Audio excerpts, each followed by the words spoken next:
안녕하세요. 사연에 빠지다의 DJ 민영입니다.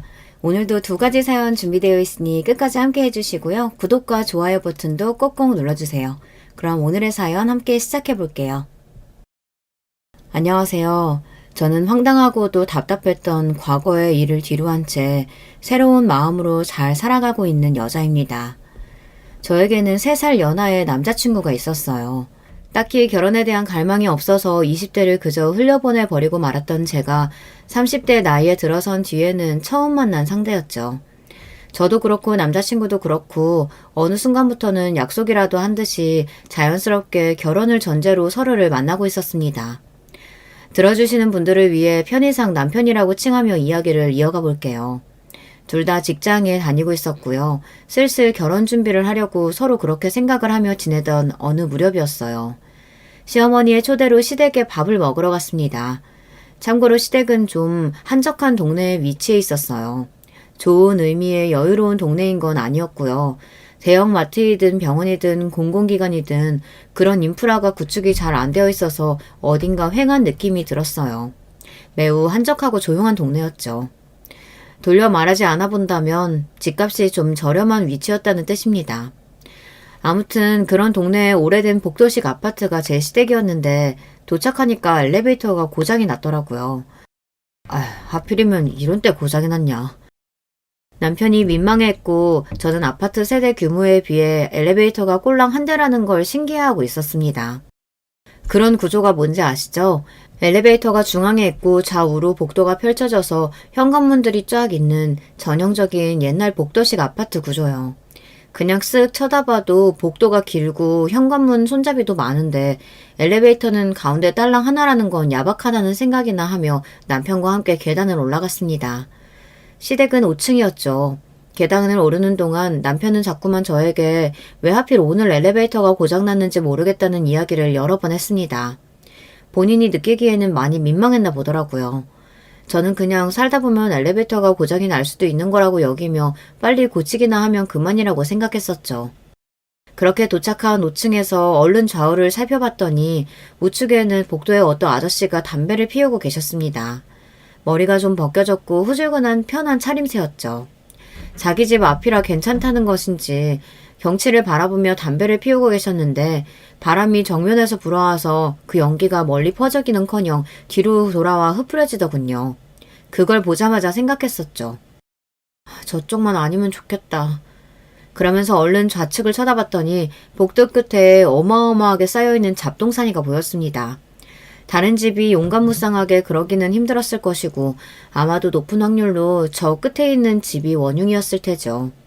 대체 저게 뭐하는 민폐짓인가 싶어서 자세히 보고자 그 찰나에 제가 눈을 가늘게 찌푸려 보니 복도의 끝벽을 가로막고 있는 잡동사니의 정체는 신발장으로 보였습니다.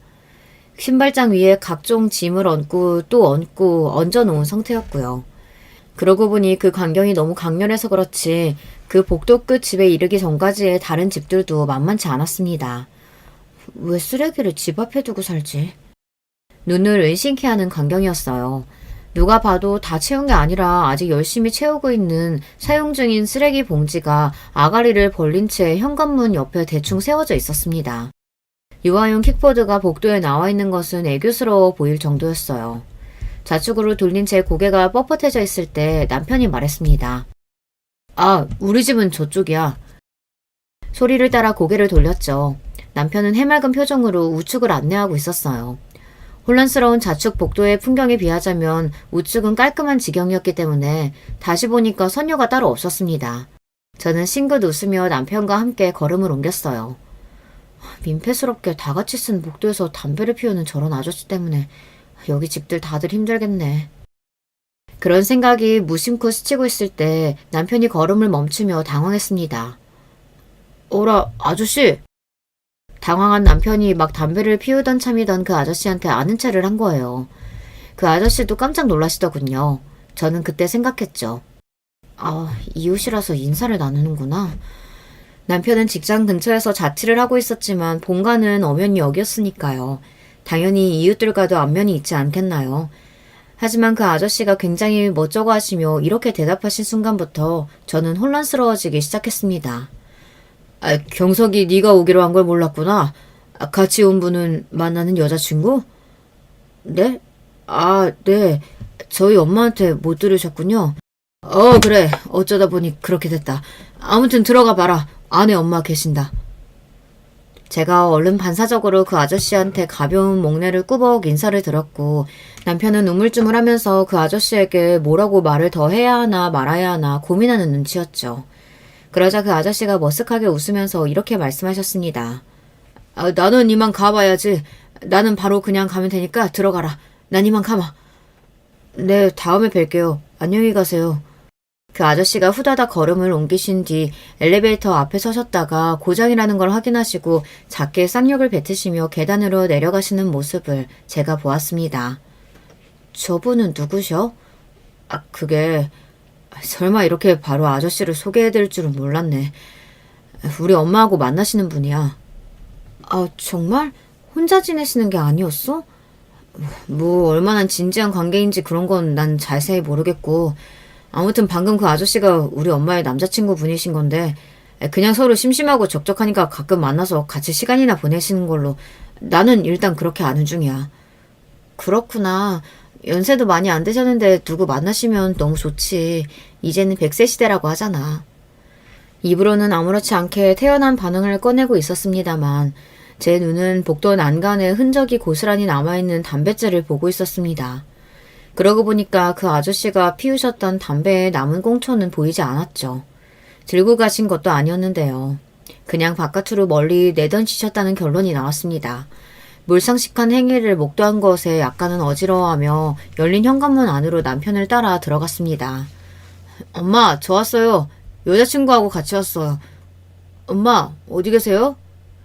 신발을 벗고 들어간 남편이 어리둥절한 목소리를 냈고 저는 좁은 신발장이 어수선하다는 인상부터 받았습니다. 자식이 결혼할 상대와 함께 밥을 먹으러 온다는데 과연 집 상태를 이렇게 둘 수 있을까 이런 의구심이 약간 들 정도였는데요. 아니나 다를까 이유가 있었더라고요. 어머 깜짝이야. 아들 너 왜 벌써 왔어? 무슨 일이야? 화장실에서 씻고 나오신 시어머니께서 맨몸에 냉장고 원피스만 달랑 하나 입으신 차림으로 젖은 머리에 수건 하나를 대고 등당하셨던 겁니다. 저희가 들어오는 소리를 못 들으셨던 건지 발견하시고 화들짝 놀라셨고요. 그냥 씻으신 것도 아니고 머리 감고 샤워를 하고 나오신 참이었어요. 그럴 때 어떤 모습인지 여러분도 아시죠? 얼굴은 당연히 눈썹 하나 못 그리고 입술에 색깔 하나 못 바른 민낯이고 젖어서 위역이 된 머리카락은 민낯을 더욱 적나라하게 만들어줄 뿐이고 샤워하고 나서 대충 몸을 가릴 용도로 입은 옷은 가슴이며 팔뚝, 다리 같은 걸 민망하게 드러내죠.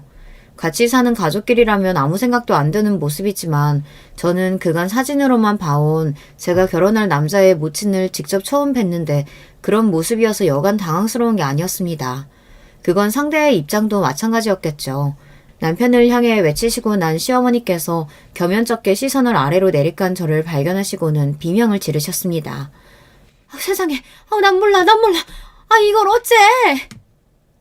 머리에 얹고 계셨던 수건을 내려 가슴에 품으신 채 방에 들어가 버리셨어요. 시댁은 방 2개, 화장실 하나짜리 아담한 내부였죠. 거실과 부엌이 일직선으로 이어져 있었고요. 그 말은 신발장 앞에 서서 보고만 시어머니께서 화장실에서 나오시던 그 모습도 5걸음 이내로 가까운 거리였고요. 방으로 피신하셨는데 그 방은 화장실의 바로 옆이었습니다. 난리법석 피우시는 소리가 바로 앞에서 들려왔어요. 아담한 내부에서 눈도 귀도 피해 있을 곳이 없었습니다. 남편이 애써 평정을 잃지 않으려는 듯 표정 관리를 하며 저에게 일단은 앉아있을 것을 권하였습니다. 거실에는 3인용 소파가 있었죠. 초대를 받아서 온 입장인데 잘못된 때에 온 것 같다는 핑계를 대며 떠날 수도 없었고 뭐 이런 난감한 상황이 다 있냐는 생각을 하며 멍하게 소파에 앉았습니다. 남편은 뭔가 상황이 잘못 꼬인 것 같다고 하며 저에게 자꾸 설명과 변명을 하려고 들었어요. 태연한 척 해보지만 한껏 떨리고 있는 남편의 눈동자를 보며 왠지 애처롭다는 인상을 받았어요. 그래서 괜찮다는 듯이 고개를 끄덕여 주었습니다. 그때는 그랬어요. 남편이야말로 당황스러울 텐데 무슨 잘못이 있을까 싶었습니다. 아들, 잠깐 이리로 와볼래? 그때 방 안쪽에서 시어머니의 외침이 들려왔고 저와 눈이 마주친 남편이 미안하다는 미소를 남긴 채 걸음을 옮겼습니다. 다시 말씀드리지만 집이 아담했으니까요. 그리고 옛날 아파트인데 방음 같은 걸 어떻게 기대하겠나요? 제가 가만히 귀를 기울이면 두 사람의 대화가 다 들렸습니다. 왜 벌써 온 거야? 저녁 때리면 한참이나 남았는데. 내가 아까 심장 떨어질 뻔했어. 벌써라뇨? 시간 돼서 온 건데. 엄마, 오늘 점심 같이 먹게 오라고 엄마가 그러신 거잖아요. 웬 저녁 이야기를 하시는 거예요? 설마 저녁밥 먹는 걸로 착각하신 거예요? 뭐? 점심? 너야말로 무슨 소리라고 있는 거야? 당연히 저녁이지. 한 끼라면 저녁을 초대해서 같이 먹지 않겠니? 그러거나 말거나 엄마가 점심 때 오라고 하셨으니까 지금 왔죠. 그리고 오늘 이때 오겠다고 아침에도 말씀드렸잖아요. 통화도 해놓고 왜 이러세요? 통화? 아침에? 오늘? 내가 오늘은 아침에 좀 정신이 없었어. 얼떨결에 네 전화 받았었는데 내가 별 생각 없이 그랬나 보다. 아이고야, 내 정신 좀 봐라. 오늘 하필이면 내가 또 늦잠을 자가지고. 알만하네요. 아저씨 와 계셨던 것 때문에 그렇죠? 아저씨가 어제 여기서 주무시고 가셨나 봐요. 응? 이제 보니까 혹시 네가 마주쳤니? 네, 집 앞에 계시던데요. 담배 피우고 계셨는데 그냥 집에 가신다고 그러셨어요. 그래. 집도 바로 옆 동네니까 알아서 잘 하겠지. 아니, 그나저나 지금 이걸 어쩐다니? 네가 점심때로 착각하고 와버렸으니까 나는 아직 준비도 안 했는데 아무것도 안 차려놨어. 아유, 미치겠다. 제가 착각한 게 아니라니까는 엄마. 저하고 문자 나눈 것 좀 확인해보세요. 엄마가 저한테 말씀하실 때마다 계속 점심이라고 하셨으니까 한 번도 저녁이라고 하신 적 없어요. 뭔 점심을 같이 먹어. 아들, 네가 진짜 말도 안 되는 소리만 자꾸 하는데 문자를 봐도 분명히 어라? 왜 문자에는 점심이라고 적혀있지? 이상하다. 나는 분명히 계속 저녁이라고 생각한 건데. 아유, 이거 완전 귀신이 고칼 노릇이잖아. 남편이 크게 한숨을 연달아 쉬었고 시어머니께서는 발을 동동 구르셨어요. 이제 상황이 어떻게 된 것인지 확실하게 알만하셨죠. 당혹스러운 오류는 이미 발생한 뒤였고 이제는 수습의 단계였습니다. 저는 생각했죠. 선택지는 두 가지밖에 없다고요. 아무래도 내가 이만 가봐야 하는 게 맞는 거겠지. 다음을 기약하면서 내가 이만 가보는 게 가장 이상적인 그림일 것 같고 그게 아니라면 혹시 밖에 나가서 식당 가자고 할 수도 있겠다. 근처 괜찮은 곳이 있으면 나가서 사 먹어도 될 테니까. 저는 이왕이면 제가 이만 일어나는 쪽을 보고 기대하며 점치고 있었습니다. 그랬기 때문에 방에서 남편이 나왔을 때 그런 뜻을 전하려고 했으나 설마 선수치기를 당할 줄은 몰랐어요. 자기야, 우리 엄마가 그러시는데 요새 이 근처에 괜찮은 식당이 있다네. 남편은 제 눈치를 살피면서도 큰 소리로 말했습니다. 제가 떠올렸던 두 가지 선택지 중 후자의 결과가 나온 듯 싶었어요. 그래? 나는 그냥 오늘은 날이 아닌 것 같아서 이만 가봐야겠다 싶었는데. 아니야. 지금 우리 엄마가 너무 미안해하셔. 아무것도 대접 못하고 보내면 절대 안 될 것 같다고 하시네. 금방 옷 입고 준비하실 거야. 잠깐만 기다려주라. 응? 그러시다면야. 그래, 알겠어. 내가 기다리지 뭐. 일어나려던 엉덩이를 다시 소파에 붙이고 앉아 떨떠름해하고 있었습니다. 이렇게 된 이상 어쩔 수 없이 식당에 가서 밥을 먹는 것도 나쁘지 않을 듯 싶었네요. 어딘가 어수선한 분위기가 가득한 이곳을 벗어나기만 한다면야 괜찮다고 여겼거든요. 그런데 제가 떠올린 두 가지 선택지 이외의 것이 존재할 줄은 몰랐습니다. 자기 한식 좋아하잖아. 찌개 좋아하고 계란말이 같은 것도 좋아하고, 그치? 맞아. 나 그런 거라면 무조건 환장하고 잘 먹어. 역시 그럴 줄 알았어. 다행이다. 잘됐다. 여기 괜찮은 식당이 백반 전문이라네. 나도 안 가봤는데 작년에 생기고 나서 꾸준히 잘 된대. 우리 엄마가 그러셨어. 남편이 신인한 목소리를 내더니 다시 방으로 가서 시어머니께 몰아보라고 말씀을 드렸어요. 저는 미처 몰랐던 거예요. 설마 그게 배달 주문을 그대로 넣어도 된다는 신호였을 줄은요. 시어머니께서 그 식당에 배달을 시키셨던 겁니다. 아니, 어떻게 그런 상황에서 배달 음식을 떠올릴 수가 있을까요? 게다가 메뉴가 한식이라길래 저는 배달로 먹자는 것일 줄은 상상도 못했습니다. 시어머니께서 옷 입고 준비하시는 것은 말 그대로 씻고 나오신 직후였으니 머리 말리고 옷 갈아입고 얼굴에 최소한의 화장을 하시겠다는 뜻이었죠. 외출 준비를 하신다는 건 아니었어요. 저는 작은 뚝배기에 담긴 찌개들이 배달 왔을 때 반쯤 넋이 나가버렸습니다. 머릿속으로는 계속 이게 뭐지? 대체 뭐야? 이러면서도 겉으로는 싹싹하게 웃으면서 손을 움직이고 식탁으로 그걸 날랐다는 게 정말 스스로 믿어지지가 않네요. 아유, 미안해서 어쩌나? 그래도 맛있게 들어요. 여기처럼 이렇게 뚝배기 끓인 거 직접 그대로 가져다 주는 집 없어요. 요새 이런 집이 어디 있겠어? 안 그래요? 이런 집 못 봤죠? 여기밖에 없어요. 반찬도 이것 좀 봐요. 세상에 나 이게 종류만 해도 몇 개야? 이러니까 요새 이 근방에 사는 아줌마들 죄다 밥 안 차리고 여기서 시켜 먹으려고들 난리지. 시어머니께서는 당신이 차리셨어도 이것보다 맛있게는 못했을 거라고 하며 호호 웃으셨습니다. 저는 그날 먹은 된장찌개의 맛을 오늘까지도 떠올려내지 못하고 있습니다. 무슨 정신으로 먹었겠나요? 맛을 음미하는 그런 건 없었죠.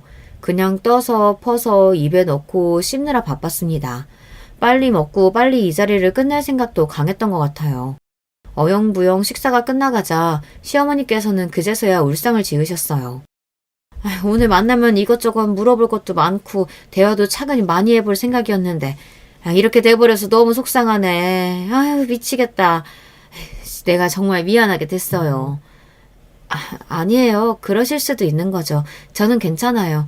정말 맛있게 밥 잘 먹었습니다. 저는 울상이 되셔서 한숨까지 쉬시는 시어머니를 보며 어찌됐든 사람이 참 솔직하신 스타일인 것 같다는 생각이 들었어요. 상황은 좀 꼬였으나 시어머니께서 최악이라는 느낌은 못 받은 자리였죠. 솔직하신 분이라는 생각을 하면서 제가 더 시간을 끌지 않고 밥 먹은 자리가 정리되는 대로 가방을 챙겼습니다. 인사를 드리고서는 남편하고 나가려는데 시어머니께서 다급하게 당신도 함께 따라붙으셨어요. 배웅을 내가 나가줘야지 배웅을. 괜찮아요. 안 오셔도 돼요. 요 앞에까지만 같이 나갈게요. 아유 암만 그래도 손님 가는 건 지켜봐야지. 안 그래요? 호호 웃으시면서 배웅을 나오셨던 시어머니께서는 고장이 난 엘리베이터를 보시고는 표정이 싸하게 굳었습니다.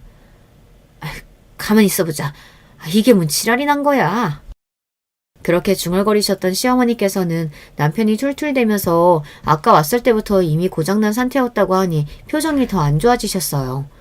그러더니 방금 전과는 다르게 목소리를 높이셨죠. 이 망할 놈의 꾸진 아파트. 이게 대체 오랜만에도 벌써 몇 번째야? 내가 진짜 맨날 여기서 살기 싫어 죽겠다 진짜. 아유. 갑자기 소리를 지르시는 것에 제가 깜짝 놀라던 그때 계단을 막 올라오신 어쩜 아주머니 한 분이 계셨어요. 시어머니보다 나이가 4대 정도 많아 보이시는 분이었고요. 장바구니를 한 손에 드신 채로 계단을 오르는 그분이 혀를 끌끌 차며 시어머니를 겨냥했습니다. 으이구 맨날 주둥이만 요란하지. 어디 딴 데 갈 돈이라도 있어? 그런 형편도 안 되면서 맨날 저렇게 주둥이로만 나불대나 몰라. 아유 듣기 싫어. 어머 제가 뭘요? 왜 가만히 있는 사람한테 그러세요? 그러자 시어머니께서 단박에 발끈하셨고요. 가만히 있기는 어디 한두 번 주둥이가 요란했어야지. 맨날 여기서 살기 싫다, 뭐 이 동네 뜨고 싶다, 그런 소리 시끄럽게 해대면서 자기만 혼자 고상한 척까지 해대니까 듣는 입장 보는 입장에서는 어이가 없을 수밖에. 이 아주머니가 성격이 아주 이상하시네. 남이 무슨 말을 하고 다니는지 그걸 왜 그렇게 신경 쓰세요? 본인이나 잘하고 사세요. 남의 일에 신경 쓰지 마시고. 신경 안 쓰이게 하고 살든가. 말이 나와서 그러는데 그 집 아저씨 담배 피우는 것 때문에 죽겠으니까 복도에서 담배나 피우지 말게 하슈. 밖에 내려가서 피워야지. 어떻게 남들 다 지나다니는 복도에서 피울 생각을 하나. 나는 진짜 이해가 안 돼. 수준하고는. 뭐예요? 수준? 이것 보세요 아주머니. 현관 앞에 쓰레기나 놓고 살지 마세요. 아주 볼 때마다 더러워 죽겠다고요. 담배 연기가 몇 분 남짓 잠깐이라면 쓰레기는 하루 종일 나와 있는 거 아니에요. 그게 더 심하지. 내 집 앞이고 내 쓰레기니까 상관 말어. 어머, 수준 운운할 건 내 쪽에서 해야 맞는 거네. 진짜 미치겠다. 아줌마가 자꾸 쓰레기 앞에 내놓고 쓰시니까 다들 따라서 그러는 거 아니에요. 무슨 소리래? 쓰레기 앞에 내놓고 사는 건 503호가 먼저 시작했고 내가 열받아서 똑같이 하다가 이렇게 된 거니까 시작 따질 거면 503호한테 가서 따지슈. 503호요? 그 집에 덩치 무서운 아저씨 살잖아요. 그쪽 라인에서 따져야지. 왜 나더러 하라고 그러세요? 치사하게. 왜? 그 집 아저씨더러 복도에서 담배 피우는 그 싸가지로 503호한테 가서 한마디 좀 하라고 그러시지. 담배 피우느라 바쁘고 조용한 밥이나 뭐 아침 가릴 것 없이 이부자리에서 붙어먹느라 아주 바쁘시나? 그래서 따지러 갈 시간은 없으신가 봐? 오늘 아침에도 그 집 현관문 바깥에서 아주 소리가 시끄럽게 새어나던데 금실 많이 좋으신가 봐요? 그 아주머니가 비아냥거리시는 것에 시어머니의 얼굴이 삽시간에 민망함으로 달아올랐어요.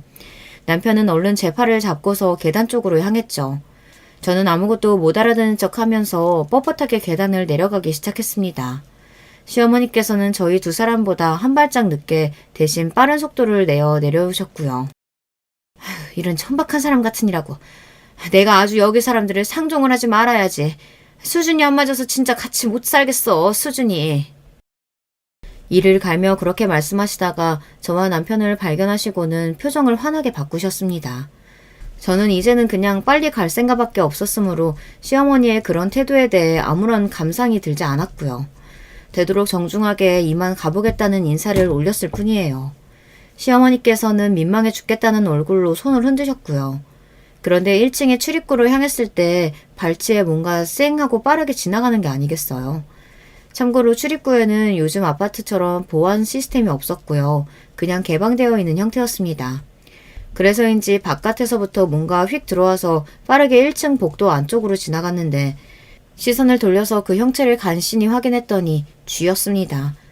진의 색깔에 크지 않은 쥐였어요. 쥐특유의 기다란 꼬리를 봐버린 것에 놀라서 심장이 막 벌렁거렸습니다. 제가 봤는데 바로 옆에 있던 남편 역시도 당연히 봤겠죠. 한껏 놀란 제 눈치를 살피더니 이렇게 말을 뱉더군요. 1층이라서 그런 것 같아. 아무래도 1층은 쥐가 다닐 수 있잖아. 별일 아니라는 듯 무마하며 저를 밖으로 이끌었습니다. 1층은 쥐가 아무래도 다닐 수밖에 없는 법칙이 저도 모르는 사이에 있었나 보더라고요. 아니 무슨 쌍팔년도 옛날도 아니고 사람 사는 곳에 쥐가 이렇게 대낮에 다니는지 무척 당황스러웠습니다. 제가 그날 긴장되고 설레는 마음으로 시댁에 갔다 여러 가지로 놀라서 벌렁거리는 심장만 부여잡고 돌아왔었네요. 곱씹으면 곱씹을수록 별거 아닌 것도 같다가도 또 한편으로는 정말 크게 별거인 것 같기도 한 그런 경험이었습니다. 그렇게 정신 오는 곳은 처음이었어. 그토록 색다른 경험을 굳이 또 하고 싶지는 않더라고요. 이런 제 마음을 눈치라도 챈 것일까요? 우당탕탕 시댁 방문기 이후로 남편이 눈에 띄게 변화를 일으키며 저에게 정말로 잘해줬습니다. 전에 없이 갑자기 웬 꽃다발 이벤트도 한번 해줬었고요. 심지어 남편이 먼저 저에게 주말에 돗자리 깔고 공원으로 놀러 가자고 하더니 직접 만든 샌드위치랑 과일이 담긴 도시락을 싸왔습니다. 요리 솜씨가 없어서 겁창한 건 엄두도 못 냈지만 샌드위치 정도라면 재료만 사서 도전해볼만 했다며 쑥스럽게 웃어주는 남편의 모습에 제 마음이 또 요동치고 말았어요. 몹시 당황스러웠던 시댁 방문기는 금세 희미해져 가고 있었습니다. 가만 생각해보니까 결혼해서 제가 그 아파트에 가서 살 것도 아니었고 시어머니를 모시고 살 것도 아닌데 굳이 그날의 일을 마음에 담아둘 필요가 뭐 있겠나 싶더라고요. 게다가 시어머니께서 남편을 통해 전달해온 당신의 뜻이 있었어요. 결혼 문제는 둘이 알아서 의논하고 최종 결정하도록 해. 나는 참견이나 간섭 그런 거 안 할 거고 그리고 나는 미리 말하는데 절대 며느리 안 잡고 살 거야. 나는 그런 시어머니 되는 거 딱 싫다. 시어머니의 어수선했던 모습이 갑자기 좋게 생각이 돼버리던 순간이었습니다. 솔직하고 소탈하고 가식이 없으며 굳이 격식 안 따지시는 그런 분으로 난데없이 제 머릿속에 생각이 되기 시작했던 거예요. 남편한테 그래서 우리 결혼 렛츠고 해버리자고 제가 딱 말했습니다. 저희 둘 다 나이도 찬 상태였고 특히 여자인 제 쪽이 연상이기도 했고 각자 직장도 잘 다니고 있었으니 결혼이라는 건 의사결정만 내려지면 되는 것처럼 언뜻 그렇게 생각이 될 법했지만 현실적으로 결혼할 때 가장 따지게 되는 것이 바로 모아놓은 돈이 얼마인가라는 문제였죠. 직장이 있어도 모아놓은 돈이 없다면 결혼이 힘들어지니까요. 저희는 이 부분에서 자유로웠던 게 가장 큰 장점이었습니다. 아니 정확히는 제가 준비가 잘 되어 있었어요. 그러니까 자신만만하게 남편에게 결혼하자는 선언을 딱 했던 것이고 남편은 제 눈치를 보며 비위를 잘 맞추려고 했던 것이겠죠. 저희 집이 원래는 보통 혹은 그 약간 못 미치는 수준으로 살았었는데요. 아버지가 큰 결심을 하신 뒤 온갖 무리를 다해가며 대출을 받아 아파트를 구입하시면서부터 양상이 달라졌습니다. 그 당시에는 너무 무리한 선택이 아니었나 싶었으나 곧 부동산 시장이 요동쳤으니까요. 결과적으로는 크게 이득을 봤죠. 저희 집은 오빠가 명문대에 입학을 해내면서 분위기가 다시 한번 무척이나 좋아지던 때를 맞이했습니다. 아버지는 허리띠를 졸라매서라도 오빠에게 값비싼 입시학원을 보내준 보람이 있다고 하셨죠. 인생은 투자야. 그게 사람이 될 수도 있고 물건이 될 수도 있겠지. 투자가 빛을 보기도 하고 실패를 하기도 하지만 그러는 걸 반복하면서 사는 게 인생 같다. 아버지는 그렇게 생각하시는 분이었기 때문에 그 판단력을 미천삼아 성공하실 수 있었던 것 같아요. 사리에 밝으셨던 듯 싶기도 하고요. 그런 것 또한 타고난 재능이라면 재능이겠죠. 아버지는 품위 있게 살아야 한다는 것을 강조하셨습니다. 사람이 어디에서 어떻게 해놓고 사는지가 아주 중요한 거라고 하셨죠. 아파트라는 투자로 재미를 봤던 저희 집이었기에 그래서 가장 안정적이고 확실한 투자는 부동산인 게 틀림없다고 여겼나 봐요. 그 후로 조금 무리인 것 같아 보여도 착실하게 부동산 쪽으로 투자를 하였고 그게 좋은 결과로 다 돌아왔죠. 명문대를 나온 오빠는 대대로 교육자를 배출한 집안의 여자를 만나 결혼했습니다. 새언니는 조용하면서도 강단이 넘치는 인물이었고요. 오빠가 그렇게 착실하고 모범적인 노선을 걸어준 덕분에 동생인 저는 편할 수 있었습니다. 입시 압박, 취업 압박, 결혼 압박 그런 것에서 상대적으로 자유로울 수 있었다고 생각이 들거든요. 저는 객관적으로 보기에 아주 대단한 직장에 다니고 있진 않았으나 제 나름의 기준에는 아주 만족을 했습니다. 제 결혼을 대비해서 부모님이 아담하지만 위치가 좋은 집을 장만해 주셨기 때문에 돈을 버는 것이나 모으는 것에 큰 구애를 받지 않을 수 있었기 때문이에요. 딸이 설마 결혼을 아예 안 하는 것은 아닐 거라고 믿으신다고 하시며 제가 30대에 들어섰을 때 부모님이 집을 해주셨던 것이고요. 그때 마침 저는 남편과 서로 호감을 가지며 만남을 시작하려 했던 시기였기 때문에 모든 게 아기가 잘 맞아떨어진 셈이었습니다. 결국 제가 남편과 결혼을 하게 됐으니 말이에요. 결혼을 하면 집 장만 걱정은 없다는 것을 진지하게 결혼 이야기를 주고받는 무렵부터 남편이 알고 있었고요. 당연히 시댁에서도 알았습니다. 신혼집 장만이라는 가장 커다란 문제가 진작 해결이 되어 있었으니 시어머니께서 아주 편안한 마음으로 저희 부부의 결혼을 지켜봐 주셨을 거라고 생각이 드네요. 신혼집의 위치가 좋았다는 이야기가 뭐겠나요? 인프라가 많이 안 좋은 시댁과는 거리가 꽤 있었다는 이야기가 되겠죠. 저는 그래서 결혼을 하고 나면 시어머니의 얼굴을 자주 안 보고 살 줄로만 생각했습니다. 자유분방하고 솔직하신 시어머니, 저와 너무 다른 환경에서 사시는 그분과 제가 마주칠 일이 그렇게 자주 있을까 싶었네요. 그런데 놀랍게도 말이죠. 제가 남편과 결혼을 딱 하자마자 돌변하셨다는 겁니다. 저한테 뭐라고 하셨는가 하면 자꾸만 그 아파트에서 살기 싫다고 하셨어요. 아주 꾸졌잖아. 이렇게 못생긴 집에서는 살맛도 안 나. 집이 있어도 하나도 안 즐거워. 나도 너희처럼 그렇게 예쁘장하게 잘해놓은 집에서 살면 소원이 없겠다. 참고로 신혼집은 빌라입니다.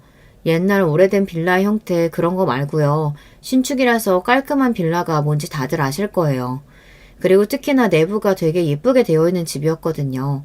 밖에서 보고 가늠하는 것보다 안에 들어와서 직접 보는 게 훨씬 더 나은 집입니다. 안에 들어와 보고 깜짝 안 놀란 사람을 못 봤어요. 그런데 시어머니의 눈에도 그게 좋아 보였나 봐요. 자꾸만 저희 신혼집은 깔끔하고 예쁘게 생겨서 좋겠다고, 당신의 오래된 집은 구질구질하고 못났다고, 그래서 살맛이 안 나고 잘맛도 안 난다고 너무 속상하다고 그러셨습니다. 그래서 제가 당혹스러운 심정을 담아 괜히 이런 한마디를 했었어요. 에이, 그래도 집은 아파트가 좋죠, 어머님.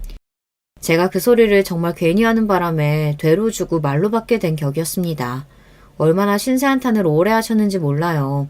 아파트라고 해서 다가 아니라고, 아파트라고 부르기에는 민망한 곳도 있는 법이라고, 이런 아파트에서 사는 게 너무 힘들다고, 그런 이야기를 너무나 오래 하셔서 저는 제 핸드폰에서 그날 불이 나는 줄 알았습니다. 과장 안 보태고 진짜 이러다가 휴대폰이 폭발하는 거 아닌가 싶었어요. 시어머니의 말씀을 제가 끊으려고 해도 글러라치면 격렬하게 우는 소리를 하셔서 제가 쉽게 그럴 수가 없었습니다. 시어머니의 집에 대한 불평, 불만은 끝이 없었는데요. 집 자체의 이야기도 그렇지만 이웃 이야기도 자주 하셨어요. 이웃이라고 부르고 싶지도 않은 그 미친 년놈들 때문에 내가 맨날 우라통이 터진다. 수준이 낮아서 상종을 못하겠어. 너도 여기 와봐서 알잖니? 여기 사는 년놈들 죄다 횟가닥 정신 나간 것들인 거 너도 알지? 응? 너도 그렇게 생각하잖아. 맞지? 시어머니께서는 당신의 이웃들이 죄다 더럽고 시끄럽다고 하셨습니다. 아니, 잘 알겠는데 그래서 저한테 뭐 어쩌라는 건지. 제 입장에서는 피곤할 따름이었어요. 아들하고는 대화가 길게 안 된다고 하시며 여자인 며느리가 있어서 말이 잘 통하게 돼서 기쁘고 반갑다고 그러시니 제가 이를 꽉 깨물면서 일단은 참아봤던 겁니다. 결혼한 지 얼마 되지도 않은 입장이었으니까요. 초정부터 너무 야박하고 정없는 며느리가 되고 싶지는 않았던 것 같아요. 조심스러운 마음도 있었고요. 하지만 지금 생각하면 그게 잘못된 거였죠. 오히려 초장부터 노선을 딱 확실하게 정하고 강하게 나갔어야 했는데 제가 너무 우물쭈물거렸던 듯 싶습니다. 저는 시어머니께서 신세 한탄을 또 하고 계셨을 때 괜스레 그 남자친구분의 안부나 여쭸어요. 별로 시어머니께 드릴 말씀이 없으니까 괜히 한 번씩 그분 이야기를 꺼냈었죠. 머리가 살짝 벗겨진 아파트 복도에서 담배 피우시던 그 아저씨요. 그런데 제가 당신의 남자친구에 대해 이야기를 꺼내면 시어머니께서는 무척이나 민망해 하셨습니다. 태연하게 반응을 못 하셨죠. 남편도 그분하고 어색하기만 했는데 가만히 생각을 해보면 그럴 법도 했습니다. 왜냐하면 두 분은 사귀기만 하시는 거지 혼인신고를 하실 것도 아니었고 그냥 적적하니까 만나시는 거였기 때문입니다. 그런데 어느 날은 시어머니께서 이런 소리까지 하시더라고요. 나랑 그 사람도 말이야, 만약 좋은 집이 있었잖아? 그러면 이미 진작에 살림 합쳐서 살았을 거야. 워낙 사는 집구석이 거지 같으니까 안 합치고 그냥저냥 지내는 거지. 아, 그래요? 그러신 거였어요? 미처 몰랐네요. 지금 너희처럼 그렇게 예쁜 집에 살았으면 나도 신혼이 된 기분으로 즐겁게 한번 지내봤을 텐데 말이야. 에휴, 내가 많이 아쉽다. 뭘 어떻게 해도 대화의 주제가 끝내 집 이야기로 귀결되었습니다. 제가 당연히 남편한테 중간에서 잘 좀 하라고 잔소리를 했어요. 시어머니께서 밑도 끝도 없이 집 이야기만 하시는 게 듣는 입장에서는 마음이 너무 불편하다고 그랬습니다.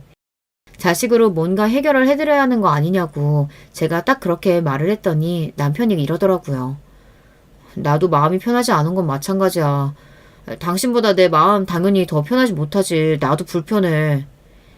당신은 어머님 전화만 받았다 하면 갑자기 전에 없이 꿀먹은 벙어리게 되잖아.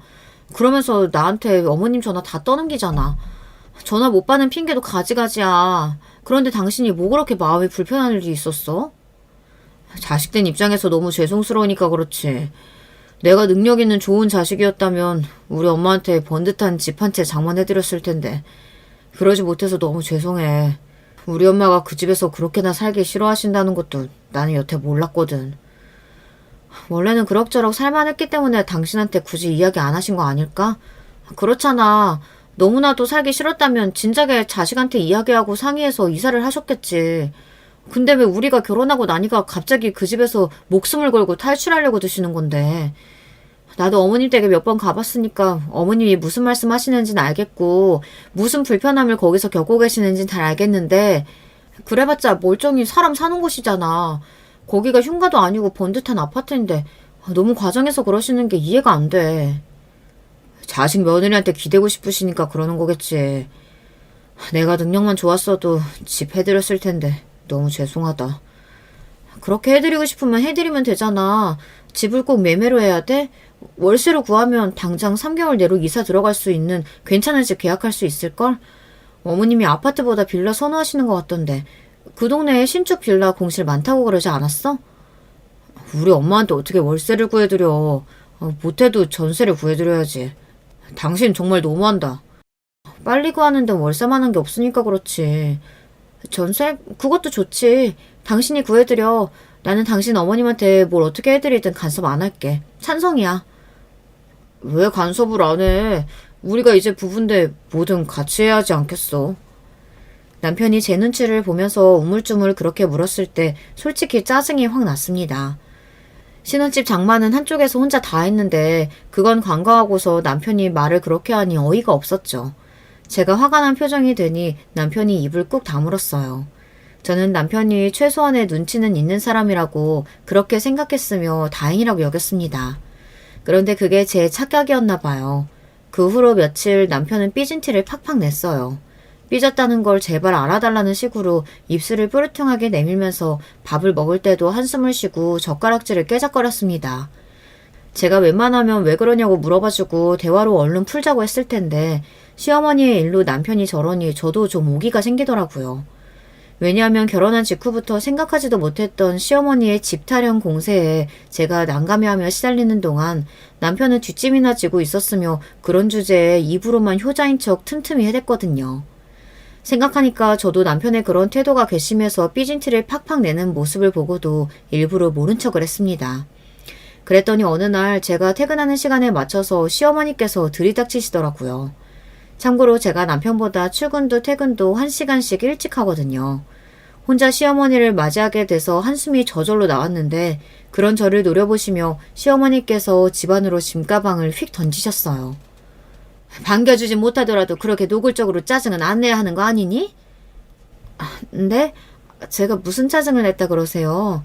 방금 집에 온 참이라 그냥 제가 좀 피곤한 상태예요. 그런데 어머님, 이건 웬 가방이에요? 가방이 큰데 어디 여행 가실 때나 쓰는 거 아니에요? 온 김에 오늘 좀 차고 가려고 한다. 네? 그러실 거면 미리 말씀이라도 주지 그러셨어요.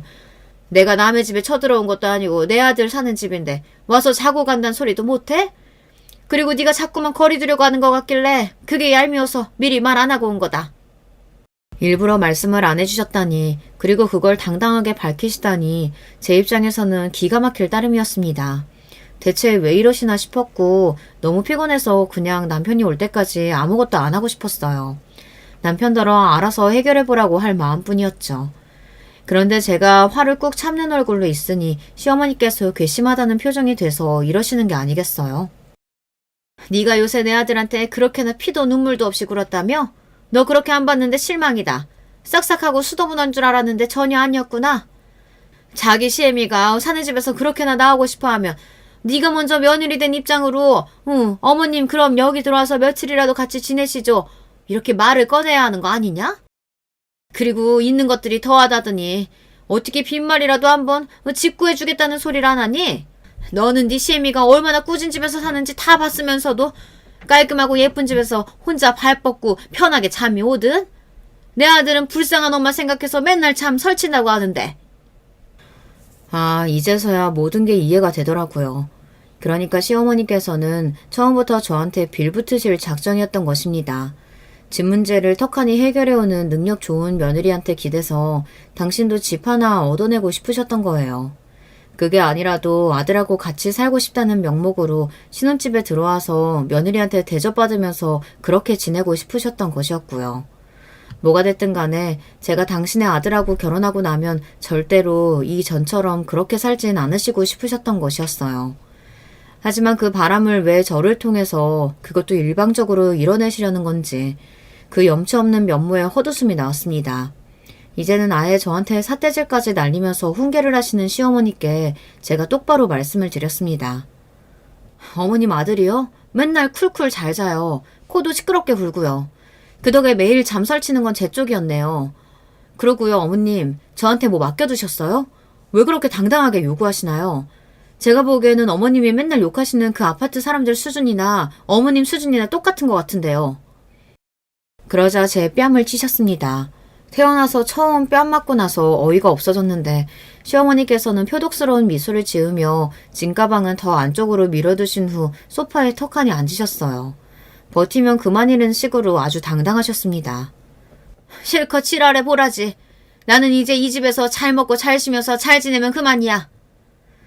텔레비전을 켜시는 그 뻔뻔한 모습을 보며 천박하다는 표현이 떠올랐고요. 당신의 아들이 돌아오면 저 같은 건 더욱 납작하게 밟아줄 수 있다는 듯 미소를 의기양양하게 지으시길래 그냥 주거침입으로 신고를 해버렸습니다. 마침 근처에 순찰을 돌고 있던 경찰이 바로 와주었고요. 시어머니께서 기절할 때 놀라셨죠. 얼레? 웬 경찰이?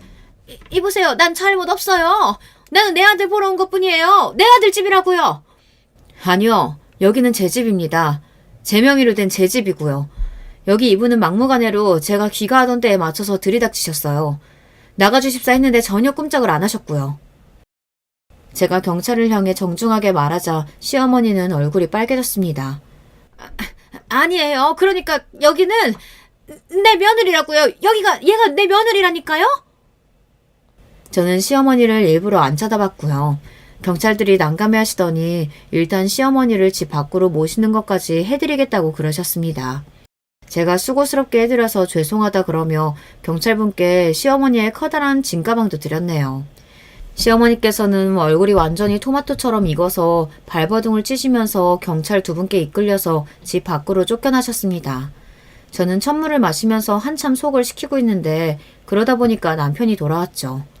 당신, 우리 엄마 오셨는데 잘 모시진 못할 망정 경찰에 신고를 했어? 정말 악마가 따로 없다. 당신이 이런 여자일 줄 몰랐어. 우리 엄마 너무 불쌍하신 분인데 그런 분한테 당신이 어떻게 그래? 우리 엄마 지금 상처받을 대로 받으셔서 집에 울면서 돌아가셨어. 당장 가서 사과드려. 무릎 꿇고 정식으로 사과드리고 우리 엄마 모시고 와. 지금 당장! 남편이 어떻게 나오는지 보고 결정할 셈이었는데 그마저도 제가 너무 바보처럼 무른 생각을 했던 모양이었어요. 착한 게 장점인 줄 알았건만 그런 장점 따위 이런 순간이 되자 전혀 보이지도 않더군요. 저에게 명령조로 말을 하는 남편을 보며 해탈해졌고 이런 선언을 하는 것에 전혀 망설임이 따르지 않았죠. 개소리하지 말고 너나 여기서 나가. 여기 내 집이야. 그리고 우리 아직 혼인신고 안 한 거 알지? 이혼 절차 밟을 것도 없이 그냥 여기서 끝내자. 주둥이만 나불댈 줄 아는 이 아가리 효자놈아. 뭐? 이혼? 끝내? 그게 무슨... 당신 왜 이러는 거야? 끝낼 것까진 아니잖아. 이러지 마. 뭘 이러지 마야. 너나 이러지 마. 네 엄마가 아까 나 엄청 세게 때렸거든? 여기 뺨 부은 거 보이지? 가서 진단서 끊고 고소 때릴까 싶은데 지금 네가 조용히 나랑 끝내주면 그것까진 안 할게. 남편은 그제서야 정신이 들고 후회가 들었는지 털썩 주저앉으면서 엉엉 울고 빌고 난리가 났습니다. 저는 시끄럽고 보기 싫으니까 당장 나가라고 했고요. 시어머니를 고소한다는 대목이 마음에 걸렸는지 남편은 일단 제 화가 풀릴 때까지 나가 있겠다고 했어요. 작은 가방 하나만 후다닥 싸서 떠나는 꼬라지가 웃기지도 않았습니다. 저는 당장에 용달 트럭을 불렀고요. 그 밤에 남편 짐을 싹 트럭에 실어서 시댁으로 보내버렸어요. 심상치 않은 걸 느끼고도 결혼을 한 바보 같은 행동을 후회하듯 제 결단과 행동력은 아주 빨랐습니다. 당장에 전화가 오더군요. 피곤한 밤이었고 당연히 전화를 안 받았습니다. 그러자 시어머니께서 구구절절 사과의 문자를 보내셨어요. 미안하다면서 그냥 허세를 부려본 것 뿐이라면서 그러시더군요. 답장 안 했고요. 이튿날 날이 밝자마자 전화가 걸려오는 곳에 잠결에 제가 그걸 실수로 받고 말았어요. 한 번만 마음을 돌려달라면서 우는 소리를 하시더군요. 네가 너무 부러워서 그랬지. 번듯한 집 있는 것도 부럽고 그럴 만한 능력 있는 것도 부럽고 그래서 나도 좀 어떻게 한번 그거 누려볼까 있을까 싶어서 그랬어. 근데 네가 그렇게 나 메모찰 줄 몰랐던 거야. 우시면서 하신다는 소리가 내용이 좀 묘했습니다. 아침부터 한숨이 나오더군요. 나는 그렇다고 쳐도 내 아들은 어떡하니? 뭔 죄가 있니? 나 때문에 지금 자기 인생 망했다면서 난리도 아닌데 내 아들 너무 불쌍하잖아. 내 아들 원망받게 된 나는 더 불쌍하고. 아, 그러세요? 잘 됐네요. 서로를 불쌍해하면서 그렇게 잘 지내셨으면 좋겠네요. 저와는 이제 상관없는 이야기니까 어떻게 지내시는지 앞으로 안 알려주셔도 되고요. 시어머니께서 끝까지 죽도록 후회하고 있다고 절절하게 매달리셨지만 하지만 그런다고 해서 제가 그분의 며느리로 남은 인생을 살고 싶지 않다는 결심을 번복할 리가 없었어요. 친정에서는 제 선택을 쌍수 들고 환영해 주었습니다. 다들 제 행복한 결혼에 초를 치는 걸까봐 참고서 말은 안 했지만 하나를 보면 열을 안다는 심정으로 제 시댁될 집안을 애초에 마음에 안 들어하고 계셨던 거예요. 그래서 저한테 혼인신고를 느긋하게 하라고 조언을 해줬었고요. 그 덕에 제가 머리 덜 아프게 결혼 생활을 끝낼 수 있었으니 그나마 다행이었죠. 그 후로도 저한테 애절하게 매달리며 온갖 미련을 보였던 모자였으나 끝까지 저는 흔들리지 않았답니다. 안녕하세요. 저는 지방에서 남편과 같이 둘이 사는 50대 후반 미용실 원장입니다. 제가 운영하는 미용실은 동네에 있는 작은 미용실인데요. 수익이 완전한 목적은 아니고 그냥 동네 사랑방 느낌이에요. 주민들하고 모여서 사는 얘기, 자식 얘기를 하면 시간 가는 줄 모른답니다. 그러면서 얘기거리가 떨어지면 같이 유튜브로 사연을 틀어놓고 담소도 나누고 하죠.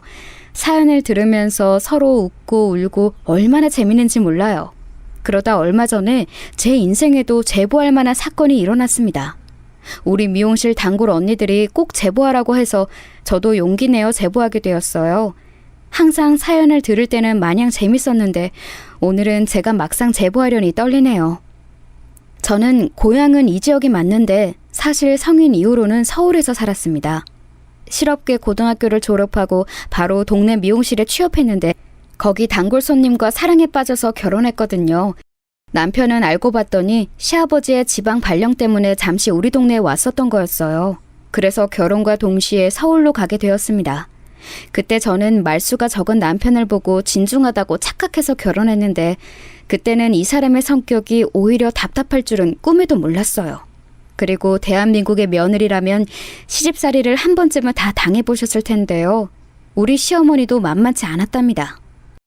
얘, 너는 지금 잠이 오니? 빨리 일어나서 시아버지랑 남편 아침밥을 차려야지. 어떻게 된 게 기본을 몰라? 너 이런 식으로 행동하면 너희 집안 전체가 욕먹어. 빨리 일어나! 나는 말이야, 처음에 시집 왔을 때 시댁 식구들이 무서워서 고개도 못 들었어.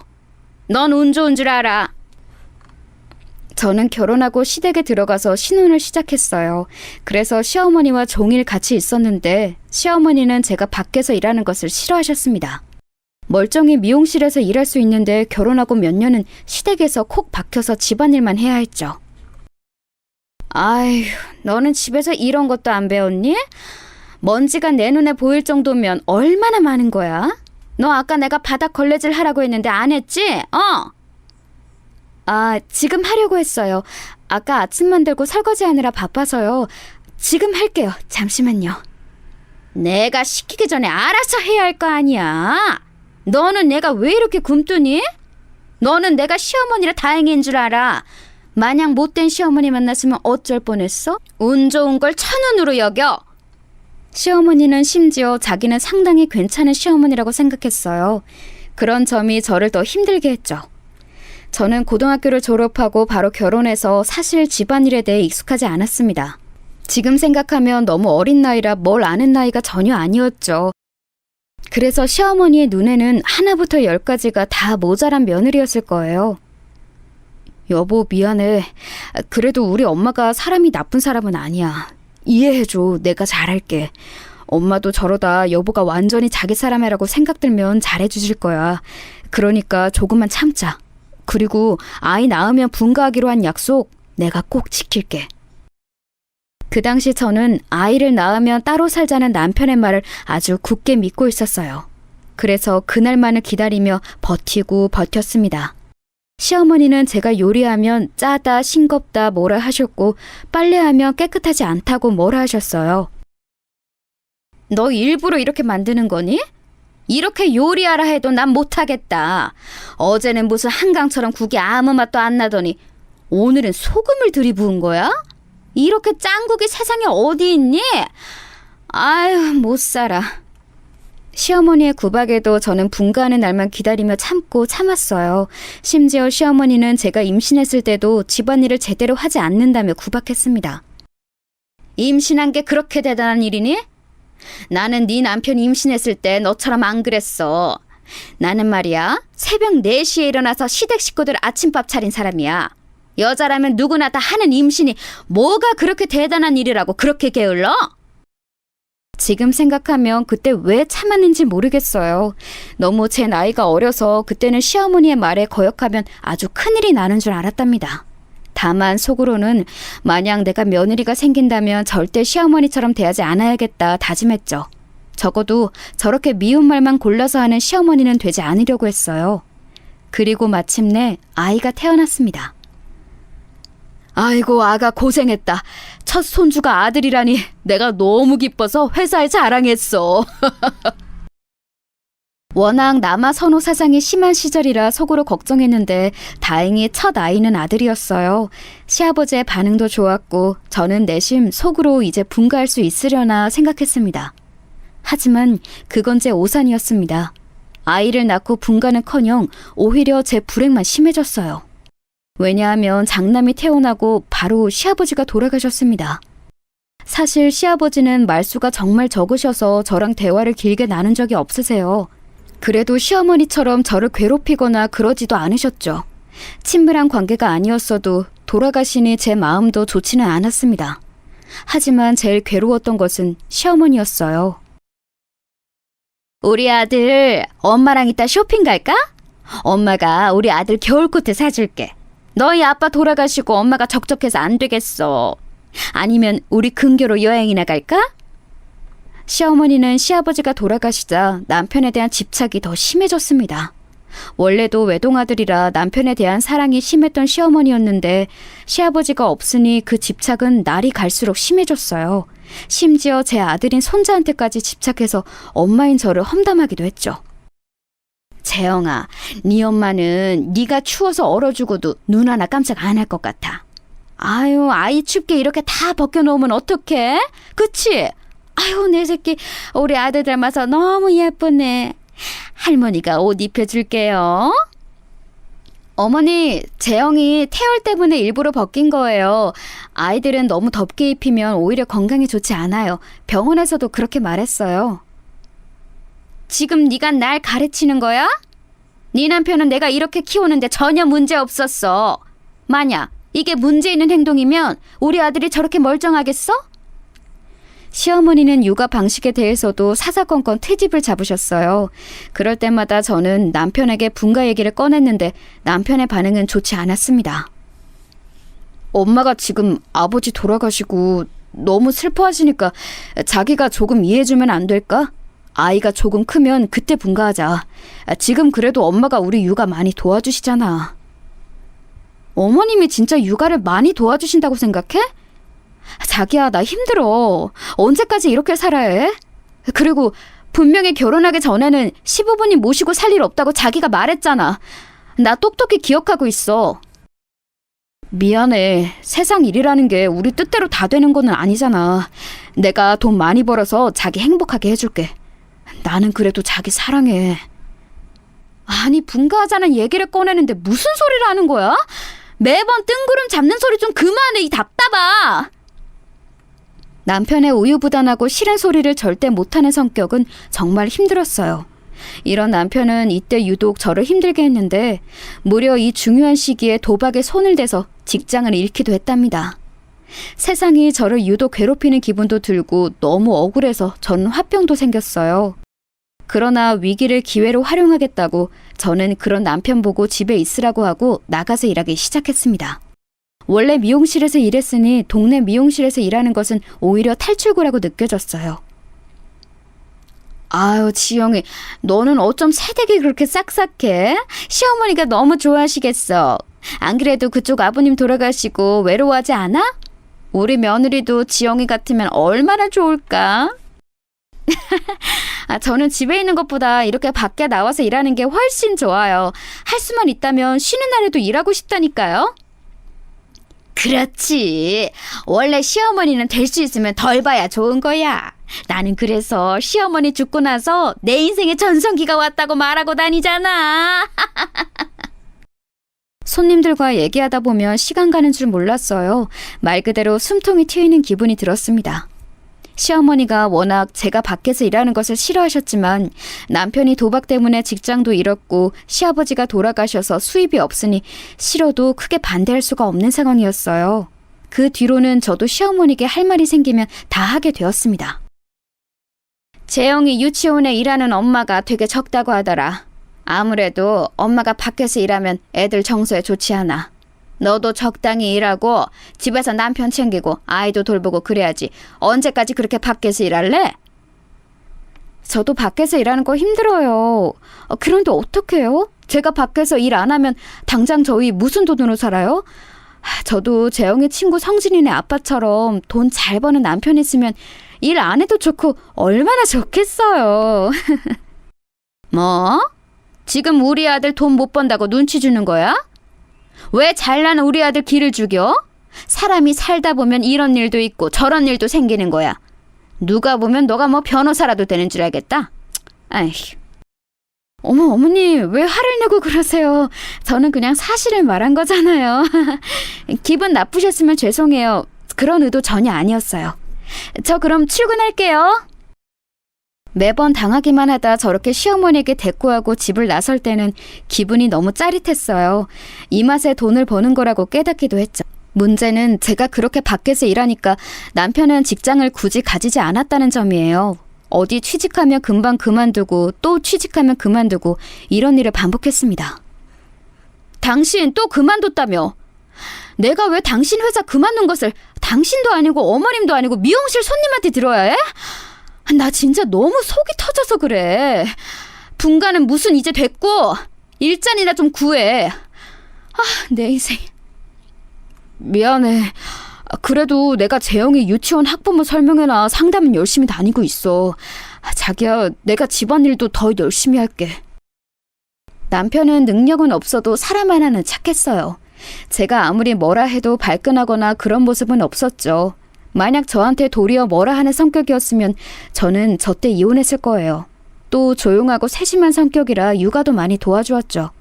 그런 남편의 모습에 저는 딸도 한 명 더 낳아서 아이들이 2명이나 생기게 되었습니다. 우리 집은 아내가 밖에 나가 일하고 남편이 집에서 집안일을 하는 그런 모습이었죠. 지금은 이런 집이 많다고 하던데 사실 저 시절엔 그게 흔하지는 않았어요.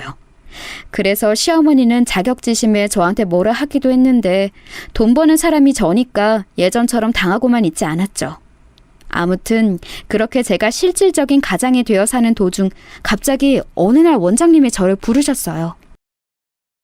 지영아, 내가 이제 건강이 좋지 않아서 미용실을 닫으려고 해. 그래서 그런데 아예 미용실 영업을 종료하기보단 네가 원장 자리를 이어서 운영하는 거는 어떠니? 그래도 우리 미용실이 단골이 많아서 매출도 좋잖아. 지영이 너 덕분에 우리 미용실이 단골이 확 늘기도 해서 고맙기도 하고. 어머, 원장님. 제가 원장이 되면 저야 영광이죠. 그동안 너무 고생 많으셨어요. 제안 정말 감사합니다. 원장님이 건강이 안 좋아지면서 제가 그 미용실을 이어받아 운영하게 되었어요. 그러면서 그냥 직원으로 일할 때보다 훨씬 바빠졌습니다.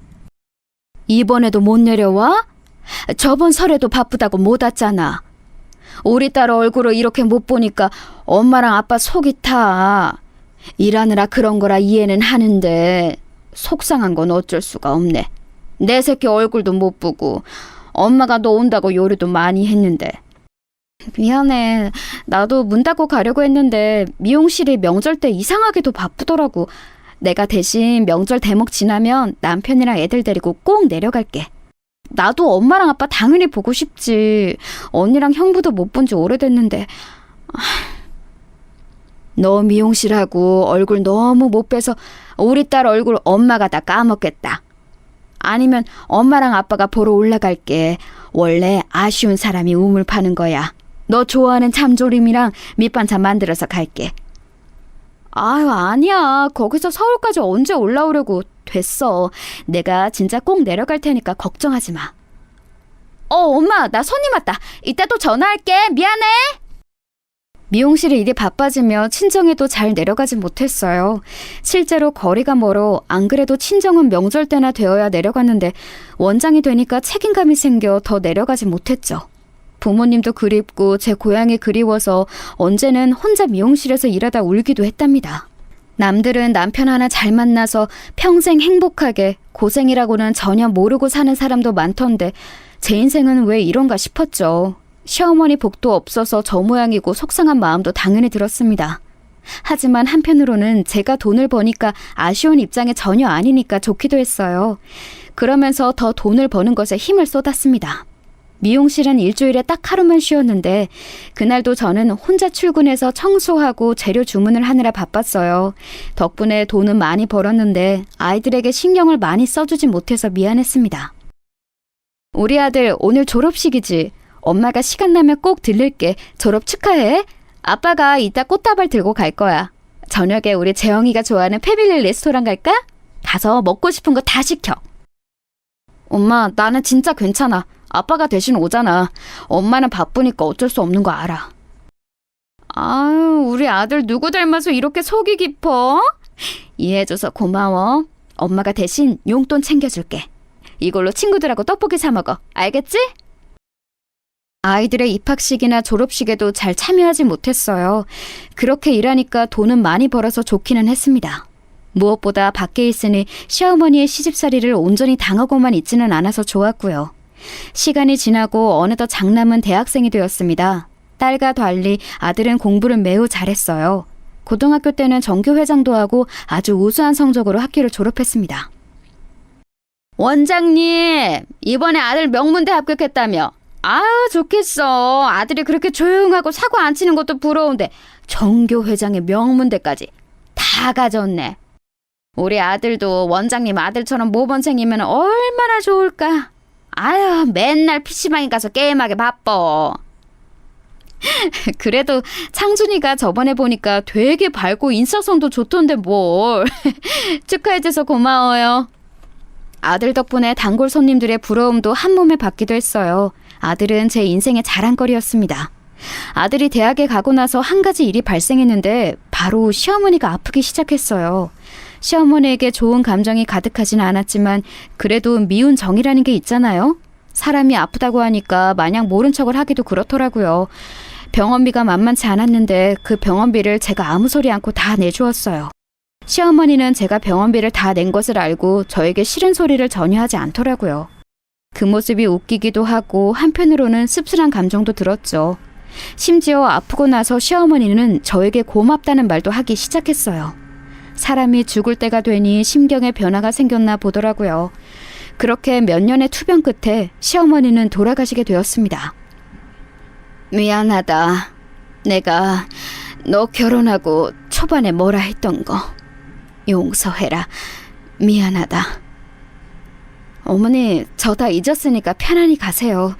용서할 테니까 우리 저승에서는 웃는 얼굴로 봐요. 편안히 눈 감으세요. 괜찮아요. 시어머니는 돌아가시기 전에 저에게 미안하다고 말하고 가셨어요. 그 모습을 보며 저는 속으로 만약 며느리가 생긴다면 이렇게 나중에 후회하지 말고 처음부터 잘해줘야겠다 생각했습니다. 시어머니가 돌아가시고 딸도 대학에 입학하니까 저는 급격하게 고향이 그리워지기 시작했어요. 그동안 혼자 밖에서 일하며 돈 버느라 바빠 친정 부모님의 얼굴을 제대로 본 적도 없었거든요. 시어머니가 돌아가신 후로 부모님께 더 잘해야겠다고 생각하기도 했고요.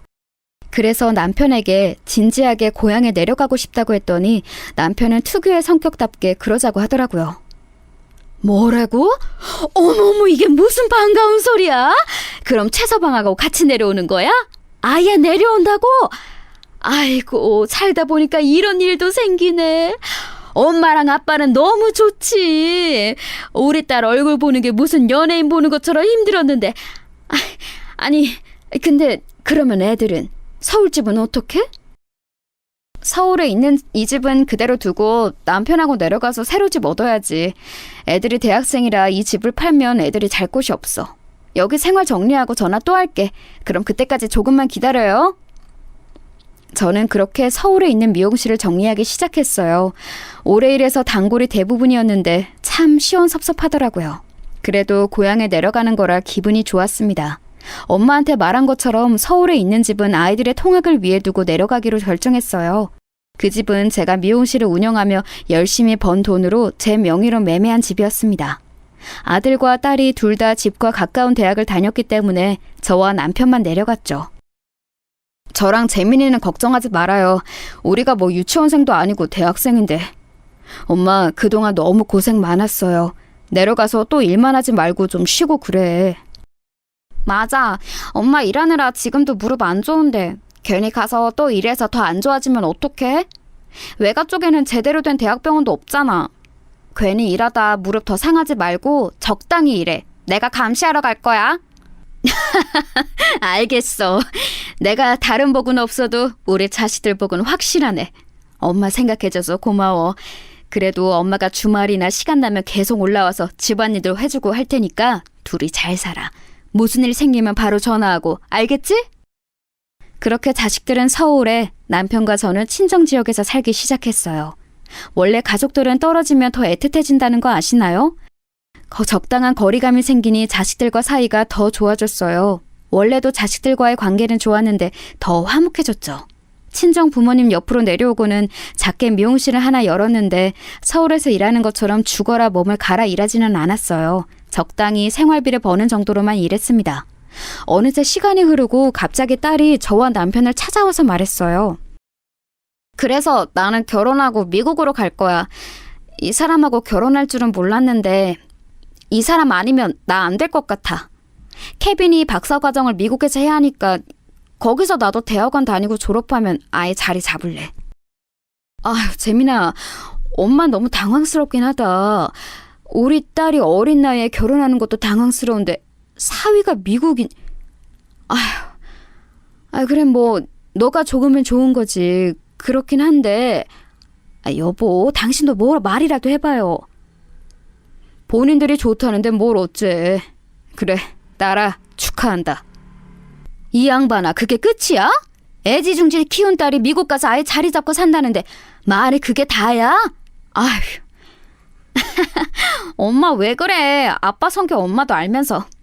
어쨌든 그럼 다음에 올 때는 케빈도 데리고 올게요. 마침 외할아버지랑 외할머니도 한 번에 보여주면 되겠다. 딸의 남자친구가 미국인이라는 것은 저도 아는 사실이었어요. 그런데 그 미국인과 미국에서 결혼해서 살 거라는 것은 사실 상상하지 않았거든요. 남편의 말대로 본인들이 좋다는데 말릴 수도 없었죠. 그래서 아들보다 딸이 더 먼저 결혼하게 되었답니다. 그러면서 서울에 있는 집은 아들이 혼자 살게 되었어요. 그런데 그 집은 원래 우리가 시어머니를 모시고 살던 집이라 50평대였어요. 아들이 혼자 살기엔 관리하기도 힘들고 너무 넓었죠. 그래서 평수를 줄이고 대신 더 입지가 좋은 곳에 제 명의로 새로 집을 얻어주었습니다. 딸은 결혼해서 미국으로 갔고 아들은 서울에서 누구나 들으면 아는 좋은 대기업에 취업했어요. 힘들게 살았더니 자식들이 이렇게 알아서 잘 커서 고마운 마음이 들었습니다. 친정 옆으로 오니까 마음이 훨씬 편해져서 제 인생은 이렇게 평탄하게 흘러갈 줄 알았어요. 그런데 그건 제 착각이었습니다. 그러면 이번 주말에 여자친구 데리고 내려갈게요. 여자친구가 부담될 수 있으니까 이번에는 엄마랑 아빠만 보고 올라갈게요. 그래. 혹시 못 먹는 음식 있으면 미리 알려줘. 엄마가 직접 요리해서 대접하고 싶어서 그래. 그럼 7시까지 천천히 와. 혹시라도 무슨 일 생기면 알려주고. 그럼 토요일에 보자. 몇 년 뒤에 아들이 결혼할 여자를 데려왔어요. 며느리는 아들과 비교해서 조건이 매우 좋지 않았어요. 명문대를 나와 대기업을 다니는 아들과 달리 며느리는 대학도 졸업하지 않았습니다. 어디서 만났나 물어봤더니 며느리가 아들을 보고 반해 몇 년을 쫓아다녔다고 하더라고요. 제가 미용실을 20년 넘게 운영하니까 사람 보는 눈이 생겼어요. 그런데 이런 말을 하기 좀 그런데 며느리는 첫인상부터 좋지 않았습니다. 제가 워낙 신혼 때 시어머니에게 시집살이를 당해서 저는 며느리가 생기면 잘해주려고 했어요. 그런데 그런 제 마음과 달리 며느리는 처음 인사 올 때부터 태도가 별로였습니다. 인사를 온다길래 남편과 같이 시장에 가서 장을 보고 심지어 미용실 문까지 닫고 요리해서 기다렸는데 입맛에 맞지 않다고 음식을 입에도 대지 않더라고요. 듣기로 고기를 좋아한다 해서 돼지랑 닭이랑 오리를 준비했는데 입맛에 맞지 않나 보다. 그럼 소는 먹나? 소고기 지금 사올까? 아니에요. 제가 원래 조금 까다로워서 괜찮아요. 먹을 게 별로 없네. 잔뜩 준비한 음식은 며느리의 입맛에 안 맞았는지 깨작거리더라고요. 사실 제가 요리를 잘하는 편은 아니라 친정엄마가 대부분 도와줬는데 엄마는 지역에서 유명한 식당을 운영하고 있었어요. 다른 지역에서 와서 먹을 만큼 유명한 식당이고 엄마의 요리 솜씨는 워낙 뛰어났거든요. 그래서 어릴 때 친구들이 저를 부러워했죠. 그런데 며느리는 입맛에 맞지 않다고 밥을 반도 먹지 않았어요. 그 모습을 보고 당황하기도 하고 민망하기도 하더라고요. 하지만 사람 입맛이란 게 다 다르니까 인정하고 넘어갔죠. 그런데 그건 시작이었어요. 그런데 너희 며느리는 뭐 해오는 게 아무것도 없네? 집도 이미 있고 가구도 있으니까 뭐 예물이라도 해야 하는 거 아니야? 그냥 진짜 몸 하나만 오는 거야? 집이 넉넉한 편은 아닌 것 같더라고. 다행히 우리가 돈이 없지는 않으니까 한쪽이라도 있는 게 어디야. 괜찮아. 너는 참 속도 좋다. 사실 너의 며느리가 재영이에 비하면 뭐가 잘났어. 외모도 능력도 집안도 다 네 아들이 우월하잖아.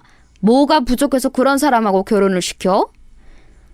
아유 언니 아들이 좋다잖아. 어떡해. 나는 그리고 쟤네 결혼에 크게 신경 쓰고 싶지 않아. 본인들이 좋으면 된 거지. 나 신혼 때 시어머니한테 시집살이 당했던 거 알지? 그때 생각하면 그냥 미워도 눈 감고 넘어가고 싶어. 실제로 저는 며느리가 마음에 들지 않아도 뭐라 하고 싶지 않았어요. 하도 시어머니한테 당했던 기억이 커서 오히려 뭐든 해주고 싶었죠. 그래서 결혼할 때 며느리가 예단을 다 생략하고 정말 몸 하나만 와도 한마디도 하지 않았습니다. 아들, 그냥 네가 사는 집은 너 명의라고 해. 그리고 결혼식장이나 드레스 같은 거 선택할 때도 돈 생각하지 말고 하고 싶은 거 다 해. 엄마가 돈 낼 테니까 네가 내는 거라고 하고. 알겠지? 며느리한테는 비밀이다. 엄마 항상 고마워요. 엄마는 어릴 때부터 내 인생의 슈퍼맨 같아. 엄마 없었으면 내가 어떻게 살았겠어. 말이라도 그렇게 해줘서 고맙다. 며느리한테 굳이 우리 엄마가 해줬다고 이러지 말고 그냥 네가 내는 것처럼 행동해. 며느리에게 잘해주고 싶은 마음에 저는 아들에게 오히려 알리지 말라고 할 정도였어요. 며느리는 모르겠지만 제가 신혼여행 비용까지 내주었습니다. 물론 신혼집의 명의는 제 명의였는데 며느리는 그걸 모르고 있었죠. 어머님, 저 다음 달에 출산하는 거 아시죠? 친구들이 그러던데 요즘은 출산하면 시댁에서 조리원 비용을 다 내준다고 하더라고요. 조리원? 안 그래도 내가 알아봤는데 여기 어떠니? 만약 마음에 안 들면 아가 네가 원하는 곳 가도 된다. 조리원은 당연히 우리가 내줘야지. 걱정하지 말고 원하는 곳에 가렴. 어머 정말요? 너무 감사해요. 저 그럼 여기 가고 싶어요. 연예인들이 가는 고급 조리원이라는데 마사지도 그렇고 요가 같은 프로그램이 잘 되어 있더라고요. 며느리가 임신하고 출산할 때도 저는 최대한 지원을 많이 해주었어요. 조리원도 연예인들이 다니는 청담동에 있는 고급 조리원을 결제했고 출산 선물로 아주 유명한 유모차도 사고 며느리를 위해 명품 가방까지 사주었습니다. 어머님, 혹시 이번 주말에도 올라오실 수 있으세요? 저희 친정 부모님은 워낙 바쁘셔서 아기를 봐줄 수가 없으세요. 오랜만에 하는 동창회라 꼭 나가고 싶은데. 그래, 알겠다. 내가 올라가서 아이 돌볼 테니까 너는 볼일 보렴. 필요한 거는 없니? 심지어 저는 며느리가 부탁하면 서울까지 가서 아이를 돌봐주기도 했습니다. 물론 돈은 따로 받지 않았어요. 싫은 소리도 하지 않고 며느리가 해달라는 것을 다 해주었습니다. 무릎도 안 좋은데 서울까지 가서 아이를 돌보는 거야? 용돈은 받고 있는 거지? 괜찮아. 내가 좋아서 하는 거야. 언니도 손자 있어서 알잖아. 보기만 해도 예뻐. 예쁘긴 해도 아이 보는 게 얼마나 힘든데. 요즘 황혼 육아 때문에 문제가 많던데 가까이에 있을 줄은 몰랐네. 네가 항상 우선이 되어야 해. 며느리한테 너무 잘해주지 마. 그러다 그거 나중에 버릇된다. 아니, 이미 며느리한테 너는 호구가 되고도 남았지. 주변에서 오히려 며느리를 뭐라 할 정도였죠. 그래도 저는 괜찮았어요. 이렇게라도 제가 며느리에게 도움이 된다면 좋았죠. 아들이 워낙 일이 바쁘니까 저라도 며느리를 챙기고 싶었거든요. 그 과정에서 며느리는 나중에는 본인이 힘들다며 아이를 아예 남편과 제가 사는 집에 맡기고 놀러 다니기도 했습니다. 남편은 원래 싫은 소리를 못하는 성격이고 저도 꾹 참고 받아주니 나중에는 며느리의 행동이 선을 넘기 시작했어요. 어머님, 요즘 영어가 많이 중요하잖아요. 마침 아가씨가 미국에 있으니까 우리 지원이 미국에 보내고 싶은데 어떻게 안 될까요? 초등학교를 미국에서 나오면 어릴 때 가는 거라 평생 영어로 먹고 살 수 있다고 하더라고요. 아예 지원이를 미국에 보낸다고? 그럼 너랑 아들은 한국에 남고? 네, 아가씨가 미국에 있으니까 괜찮지 않을까요? 지원이 유치원 선생님이 지원이가 영어에 재능이 있다고 하더라고요. 재능 있는데 한국에서 키우는 것도 아이한테 못할 짓 같아서요. 어머님이 말씀 잘해주세요. 심지어 며느리는 손자를 미국에 보내고 싶어 했어요. 사실 해외에 가족이 있는 분들은 아실 텐데 오히려 가까울수록 이런 부탁을 하기가 조심스러워요. 며느리의 부탁에 딸에게 얘기를 꺼냈는데 딸은 달가워하지 않았습니다. 그도 당연한 것이 딸과 사위는 미국에서 박사과정을 밟고 있었고 일부러 자식도 안 가지고 있었거든요. 그런데 조카가 와서 같이 생활하면 누가 좋아하겠어요? 대신 엄마가 너의 생활비는 부족하지 않게 챙겨줄게. 그러니까 돈 걱정은 하지 말고 네가 원하는 거 다 먹고 가지면서 살아. 이걸로 새언니나 오빠한테 뭐라 하지는 말고, 응? 엄마, 엄마 부탁이니까 그렇게 하긴 할게. 그런데 새언니도 참 너무하긴 해. 뭐라 할 생각은 없지만 엄마가 처음으로 나한테 부탁하는 거라 들어주긴 할 건데 어떻게 자기 어린 자식을 이렇게 무책임하게 다른 나라에 혼자 보내? 애 생각은 안 한대? 지원이가 영어에 재능이 있대. 그 사위랑 지금 사는 집보다 넓은 곳으로 가. 엄마가 적금 이번 달에 만료되니까 그거 보내줄게. 지원이한테 드는 돈 부족하면 언제든지 말해. 알겠지? 실제로 손자를 미국에 보내면서 저는 예전에 죽어라 일해서 들어놓은 적금까지 딸에게 주었어요. 혹시 모를 이런 경우를 대비해 들어놓은 적금이었죠. 결국 며느리가 원하는 대로 손자를 미국까지 보낼 정도로 저는 며느리가 원하는 것을 다 들어주었습니다.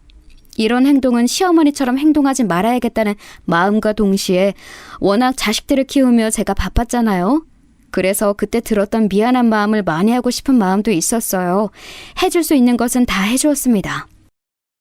어머니, 제가 몸이 안 좋아서 이번 명절에는 못 갈 것 같아요. 남편도 바쁜 것 같고 이번에는 서울에서 조금 쉴게요. 그러니? 알겠다. 힘들면 집에서 푹 쉬고 시간 나면 내려오렴. 건강 잘 챙기고. 그래. 며느리는 심지어 얼굴도 잘 비추지 않았어요. 저처럼 일하느라 못 가는 상황도 아니었으니 저도 사람인지라 서운한 마음이 들었습니다. 하지만 저 때까지는 절대 티를 내지 않았죠. 그러다 사건이 발생하게 되었어요. 바로 그 사건이 오늘 제가 제보한 사연의 핵심입니다. 제가 미용 일을 하느라 종일 서 있어서 무릎이 안 좋은 상태였어요. 그만큼 돈은 많이 벌었지만 고질병으로 어깨도 안 좋고 몸이 성한 곳이 없었습니다. 그러다 어느 날 도저히 서 있을 수가 없을 정도로 무릎이 아프더라고요. 동네에 있는 정형외과와 한의원을 가도 큰 대학병원을 가라는 말을 할 정도로 무릎이 많이 상한 상태였습니다. 남편과 같이 서울에 가서 검사했더니 수술을 하라고 하더라고요. 수술하고 바로 움직이시면 안 돼요. 서울에 아는 분 없으세요? 수술하고 바로 지방에 내려가는 것보다 경과도 지켜봐야 하고 한 달은 머무르셔야 해요. 수술이 한 번에 끝나는 것도 아니라 거처를 알아보시고 오시는 게 좋을 겁니다. 의사는 서울에서 머무르는 것을 추천하더라고요. 무릎이 평생 안 좋기도 했고 이번 시기를 놓치면 어쩌면 못 걸을 수도 있다는 말에 저는 수술을 결정했습니다. 엄마, 그러면 우리 집에서 지내세요. 어차피 지원이도 미국에 갔고 저랑 아내만 집에 있잖아요. 저도 일하느라 바쁘고 집에서 편하게 지내면서 수술 받으세요. 제가 아내한테 따로 말할게요. 그래도 되겠니? 그럼 난 너무 고맙지. 엄마가 이제까지 우리한테 해주신 게 얼만데요. 당연히 이 정도는 해드려야죠. 그동안 오히려 받기만 해서 죄송했어요. 걱정하지 말고 편하게 머무르다 가세요. 아들은 제가 무릎 수술을 해야 한다고 하니 본인 집에 머무르라고 했어요. 처음엔 저도 거절하려고 했는데 그래도 서울까지 와서 수술을 받을 건데 한 명이라도 아는 사람이 있으면 좋으니 아들의 집으로 가게 되었어요. 남편은 지방에 있고 저는 아들의 집으로 갔는데 며느리의 표정이 좋지 않더라고요. 사실 제가 며느리한테 그동안 베푼 게 하도 많아 저도 어느 정도 기대를 했는데 며느리는 대놓고 싫은 티를 내서 민망했습니다. 내가 크게 거슬리게 하지는 않을 거야. 어차피 병원하고 가까워서 혼자 택시 타고 다닐 거고. 그러니 나를 챙기거나 그러지는 않아도 돼. 네, 어머니. 그런데 지켜야 하실 것이 조금 있으세요. 일단 저는 화장실 더럽게 쓰는 거 정말 못 참아요. 또 부엌은 웬만하면 들어오지 않으셨으면 좋겠어요. 그리고 남편하고 제가 잘 때는 웬만하면 조용히 해주세요. 부탁드려요. 며느리의 말에 사실 굉장히 당황했어요. 사실 이 집은 제 명의라 제 집이잖아요. 물론 며느리는 그 사실을 모르고 있었지만 설령 제 명의가 아니더라도 시어머니한테 저렇게 대할 수가 있나 싶었죠. 제가 그동안 시집살이를 했으면 몰라 그것도 아니었어요. 해줄 수 있는 것은 다 해주고 손자까지 제 돈으로 미국 유학을 보내주었는데 이렇게 나오니 섭섭한 마음이 들었습니다. 그래서 며느리와 저의 매우 어색한 동거가 시작되었어요. 저도 예전처럼 며느리에게 다 맞춰주지 않고 살갑게 대하지 않으니 며느리도 적잖이 당황한 눈치였습니다. 어머님, 이번 주말에 저희 친정 부모님이 오시기로 했어요. 혹시 주말에 집에 계실 거예요? 그럼 내가 어딜 가니? 안 그래도 무릎이 안 좋아서 여기 있는 건데 나보고 어디 나가라는 말이야? 저는 나가라고 한 적 없는데요. 그냥 집에 계실 거냐고 물어본 건데요. 친정 부모님이 집에 오시면 어머님도 불편하니까 미리 물어본 건데 왜 그렇게 반응하세요? 진짜 궁금해서 물어본 게 아니고 은근히 나가라고 눈치 주는 거 아니었니? 내가 오해했으면 미안하다. 그런데 내가 병원에서도 최대한 이번 달에는 조심하라고 해서 어디 나갈 수가 없어. 그럼 제가 나가야죠. 알겠어요. 며느리와 저는 날이 갈수록 냉랭한 분위기가 지속되었어요. 아들은 워낙 바빠 집에 오면 자기 바빴는데 차라리 아들과 둘이 있으면 마음이 편했습니다. 속으로 며느리가 얄밉게 행동할 때마다 저도 사람인지라 이 집은 내 집이고 돈도 내 아들이 벌어오는 돈이라는 생각이 들었죠. 하지만 굳이 이런 생각을 입 밖으로 내지는 않았습니다. 엄마, 아니, 지원이가 적응을 잘 못하는 것 같아. 사실 남편이랑 나랑 둘이 우리 몸 건사하기도 힘든데 지원이 때문에 신경 써야 하는 게 조금 부담이 되는 것은 사실이거든. 그래? 그럼 내가 며느리한테 말해볼게. 안 그래도 너랑 사위한테는 고맙고 미안한 마음밖에 없다. 설상가상으로 미국에 간 손자는 적응하지 못하고 있었어요. 그도 그럴 것이 어린 나이에 혼자 부모 없이 다른 나라에 가서 사는 게 쉬운 일은 아니잖아요. 그래서 며느리에게 조심스럽게 얘기를 꺼냈더니 매우 예민하게 반응하더라고요. 한 번에 적응을 잘하는 게 더 어렵죠. 그냥 아가씨가 우리 지원이 한국으로 보내고 싶어서 그런 거 아니에요? 지원이가 저랑 얘기할 때는 적응 잘하는 것처럼 얘기하던데요? 아무래도 엄마한테 직접적으로 말하기는 힘들 수도 있지. 아이가 혼자 미국에서 엄마 없이 생활하는 게 쉬운 일은 아니잖니. 혼자 힘들어할 수도 있단다. 그러면 지원이 다시 한국으로 부르자는 말씀이세요? 그럴 거면 처음부터 미국에 보내라고 하지 말지 그러셨어요.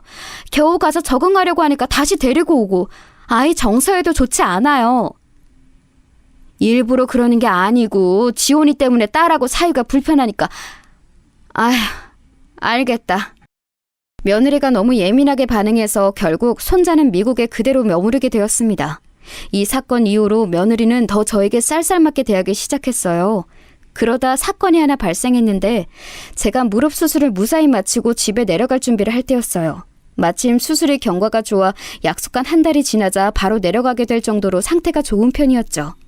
남편에게 사실을 알리고 집에 갈 생각에 기분이 좋았는데 며느리가 어느 날 아침에 저를 거실로 부르더니 기가 막힌 얘기를 시작했습니다.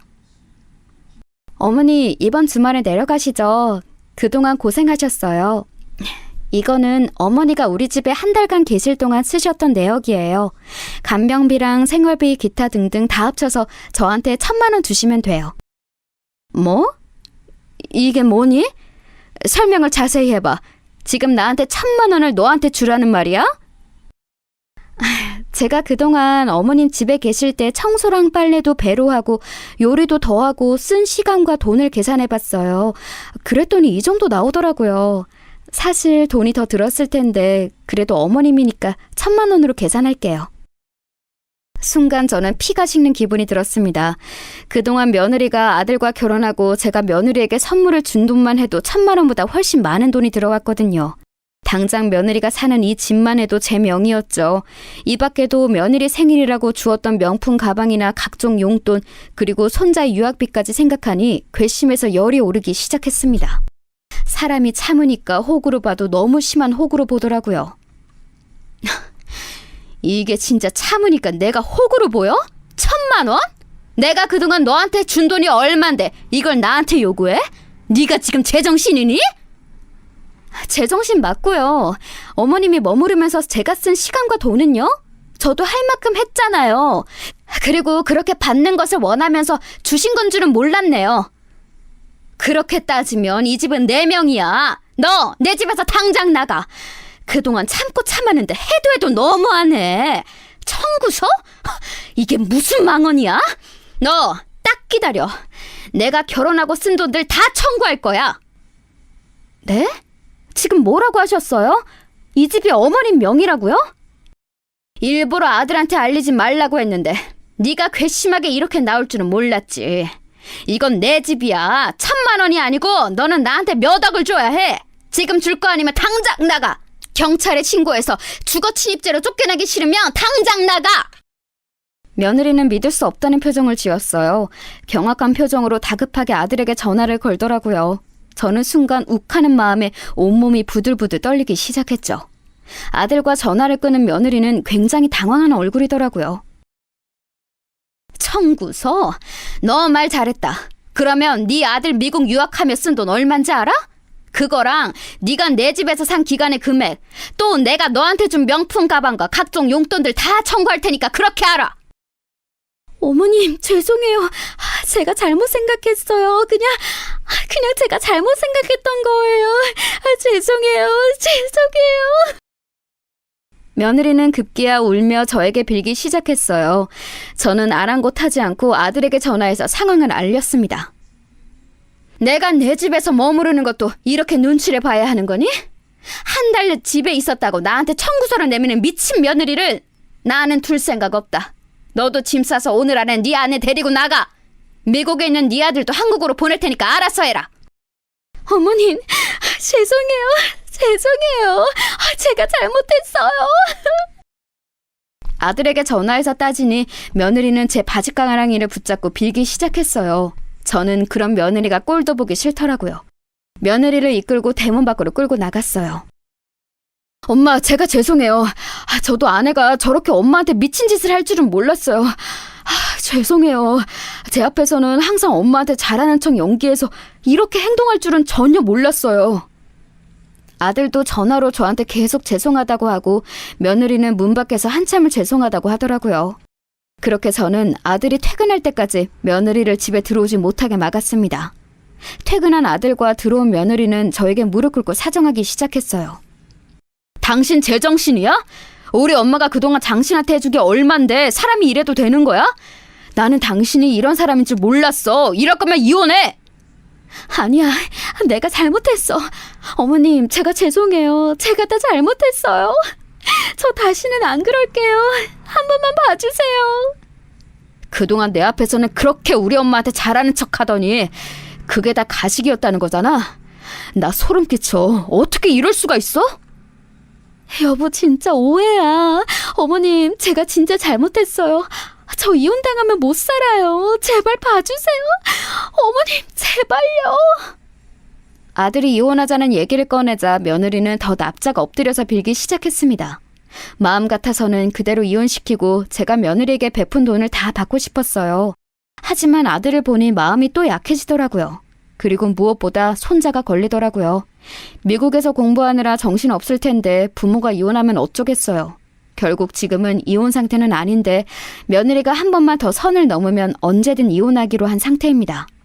그 이후로 며느리는 꼬박꼬박 저에게 전화도 하고 바쁘다는 핑계로 오지 않던 우리 집도 자주 찾아오고 있어요. 어머님, 제가 어머님 좋아하시는 홍시 사왔는데 드셔보시겠어요? 그리고 이건 백화점에서 산 홍삼이에요. 어머님 기록 약해지시면 안 되니까. 예전처럼 제가 살갑게 굴지 않으니 똥 마려운 강아지처럼 눈치를 보는데 아직은 그걸 저도 즐기고 있답니다. 여기까지가 제가 준비한 사연인데요. 재밌게 들으셨나요? 저는 너무 통쾌하고 그동안 참았던 괘씸함이 다 해소되어 얼마나 즐거운지 모릅니다. 며느리가 제 신경을 거슬리면 바로 그때 이혼시키려고 해요. 여러분, 제 사연 들어주셔서 감사합니다. 다들 저처럼 참지 말고 사시길 바랄게요.